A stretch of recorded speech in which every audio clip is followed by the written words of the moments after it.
Our last topic is hidden incision face and neck lift, really kind of putting it all together. I've been doing this about 20 years, and about 15, 16 years ago I started doing the entire face in a single setting, which really wasn't the way things were done prior to that.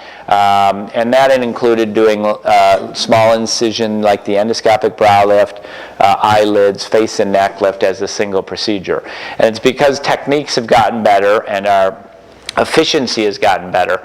For me, when I do the entire face, which most surgical days I do 1 or 2 of those types of cases, it takes about 2.5 to 3 hours to do that. In the olden days, you'd hear of people having 8-hour facelifts in the hospital under general anesthesia, and that's still practiced in some parts of the country. That's not the state of the art. Nowadays, this can be done under IV sedation with low concentrations of local anesthetic, which are very safe. We can get you through 3 of these procedures in a shorter time and less swelling and quicker recovery.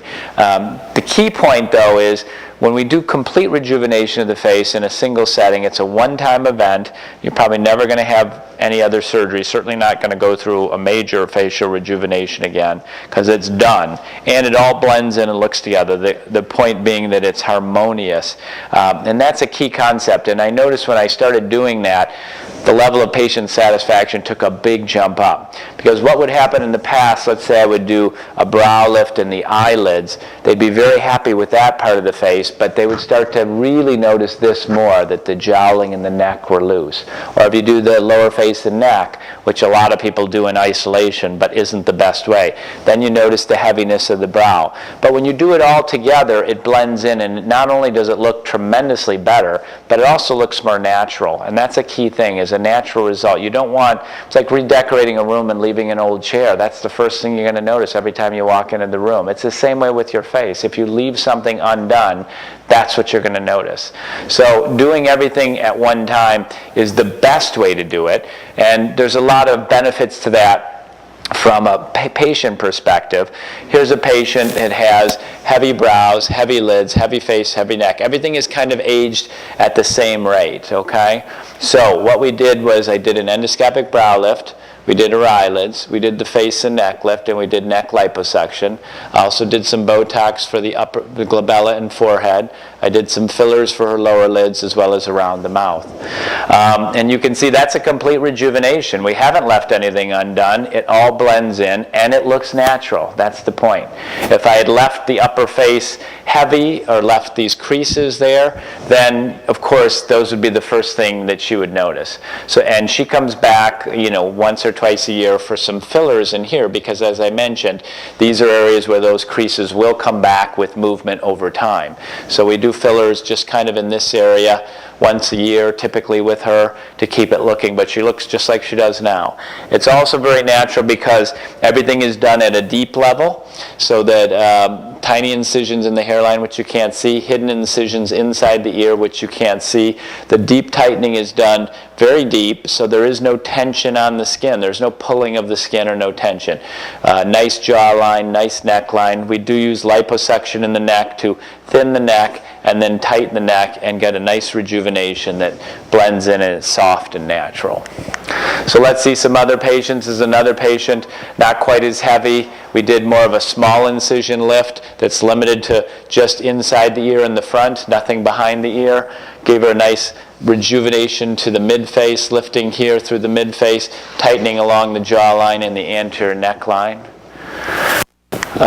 Another patient with heavy brow, lids, face, neck, kind of the combination, and you can see the improvement in the shape of the face. And that's really what we're trying to do with these surgical procedures. We're trying to reshape the face to a more youthful profile. That's the goal. It's not a matter of stretching or tightening or necessarily even lifting. It's a reshaping, and that's where the fillers can come in as well. Here's Cindy, who's one of our receptionists. Is Cindy here today, or she's in the back? Okay.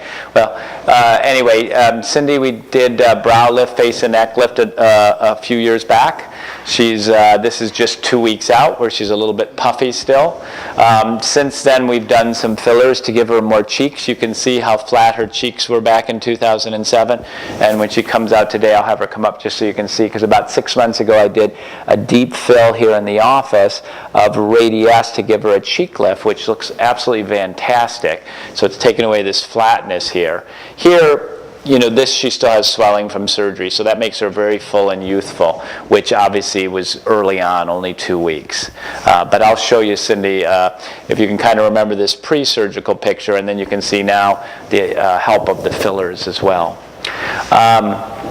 Here's another patient. You can see very nice skin, but the skin is getting very loose along the jawline and neckline.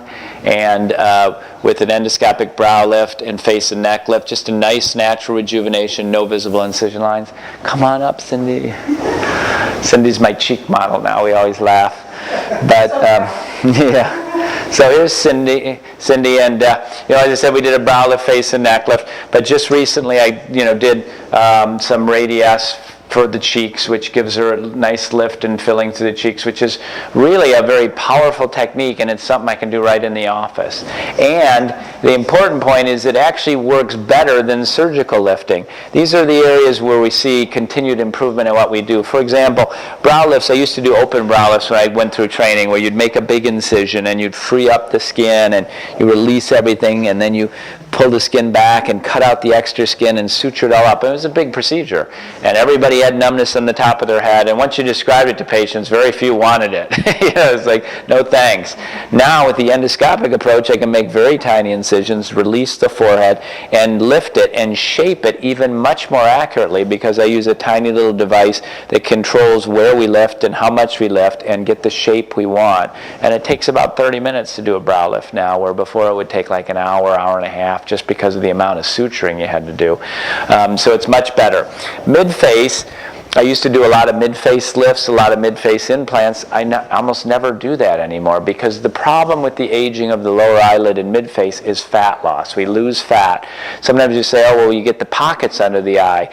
Well, the reason you see the fat pockets under your eye is because beneath that you lose fat and you get dark circles and hollows, and that exposes the fat under your eye. That fat's always been there. We have fat all around our eye, and we lose fat there as well.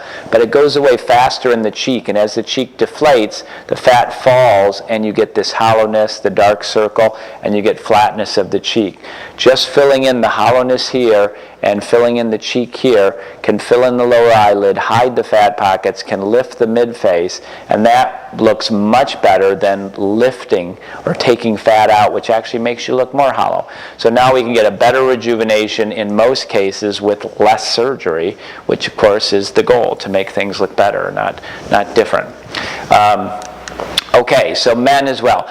Techniques for men are obviously, we approach that differently because the shape of the face is different. So here he has a very heavy brow, some laxity of the jowl and neck. I did a brow lift through his natural creases, just 2 little incisions hidden in those creases. Lifted the brow. You can see his brow shape has been preserved, but the height is lifted. Much more open eye, less heaviness and hooding, and the face and neck have been lifted and rejuvenated, but again, everything looks very natural. No tension, no pulling. You see a lot of Hollywood stars that have high arch brows and hollow eyes, Kenny Rogers and others, really just bad surgery and too much surgery. And so the key is, again, natural. You don't want a man to have a high arched brow. That doesn't look natural. It doesn't look youthful. It just looks strange. So, you got to keep that male shape of the face, and with male brows they should never be arched. They need to be flat, because that's how man's brows are made. And then implants, as I mentioned, I don't use cheek implants much anymore, but we do still use a lot of chin implants, and when the chin is a little weak, which is recessed, using a chin implant can give us a much better result in face and neck lift. So here we did a face and neck lift with neck liposuction, but doing the chin implant made a huge difference. It brought this chin forward, allowed us to get a better, what we call cervical mental angle, and improve the contours of the jawline and neck. And that's the reason we use that, to improve the results of facelifts. I use a lot of chin implants in women because if this chin is a little bit weak, and here's a much more subtle example, but this is a younger woman in her 30s. She has a very full neck. She has a weak chin. So what we did is she didn't need a facelift because she didn't have a lot of laxity. She just had fullness. So I did liposuction to this whole triangle on both sides, which takes out the fat, tightens the skin, and gives her back her jawline. And then we did a small chin implant, which brings, again, the chin forward. And these chin implants are very natural. They slide in through a very small incision under here that you never see. It's a very natural result. So you can see the chin has been brought forward, which has given her this nice angle back of the neck. And by doing the lipo, we've given her back her jawline, and a really huge improvement. You can see pre-op to post-op. It makes her look about 30 pounds less heavy, and all we did was take out, you know, a small amount of fat in the neck and gave her back definition to her jawline. So a defined jawline, a nice balanced chin, a longer what we call cervical submental platform, and a cervical mental angle. Those are appealing features. And for women, you know, when I start talking about chin implants, sometimes people get nervous, like, oh gee, I don't want to have a prominent chin. And you know, I have to help them understand that what it gives them is a longer, thinner appearing neck. And that's the value to that in most women. It's not to make the chin look more prominent. It's to give the face better balance and give you better definition of your neck, which is always pleasing. And you can see how well that worked in her without any skin removal, just minimal incision surgery. Okay, so facial rejuvenation clearly is changing a lot. Lots of new technology, materials, and techniques that are changing what we do every day.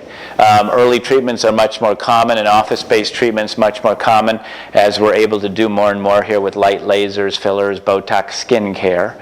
And surgery, when we're doing it, as you've seen, is becoming a lot less invasive, such as endoscopic brow lifting and using fillers to rejuvenate the midface rather than surgery.